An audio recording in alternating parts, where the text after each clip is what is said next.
Gandang umaga! Noong isang taon, nagsimulang ng nanay ko ginagamit ang essential oils at maraming bote ay walang laman. Ngayon ay tuturuan ko kayong gumawa ang pampahid para mahimbing ng tulog ng mga magaganda mga bata tulad ko. Natin ng walang laman na bote ng essential oil, carrier oil, puting sticker na papel, essential oil.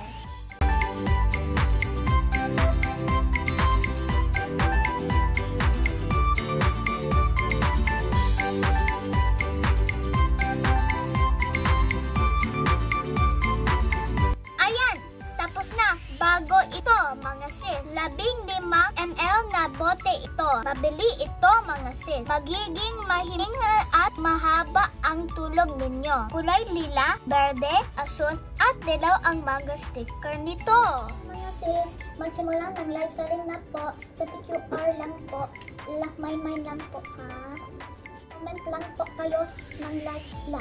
Ito kakagawa ko lang. Sinong may gusto? Ang bilis, sis Hailey at Tris, yours na po.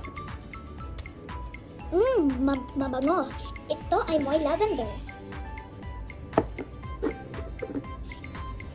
Itong birding bote ay ginamit kapag masakit ang tiyan. Comment lang po kayo ng malaking titik berde. Malagkit ito pero mabango din.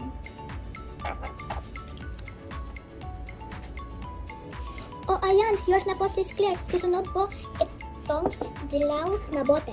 Ito ginagamit kung mahabdi ang sugat ninyo mga sis. Pahit-pahit lang.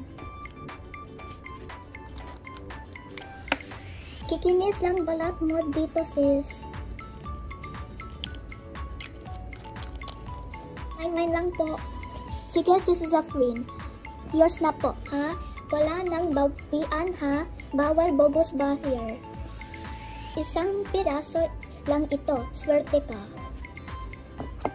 Susunod, itong asul na bote. Kapag parado ang ilong ninyo, pwede ninyong amuyin. At ipahid sa dibdib. Bestseller to mga sis, usok COVID diba? Health is wealth. Amoy mint ito, maanghang ang amoy. Sis, list 2 piraso po. Sige po, ilista ko po para di ko kalimutan. Thank you mga sis. Shout out agad tayo ha. Hintay ang ng message ko, Hailey, Liz, Claire, Zafrin at Liz ha. Sa susunod ang live selling na paalam.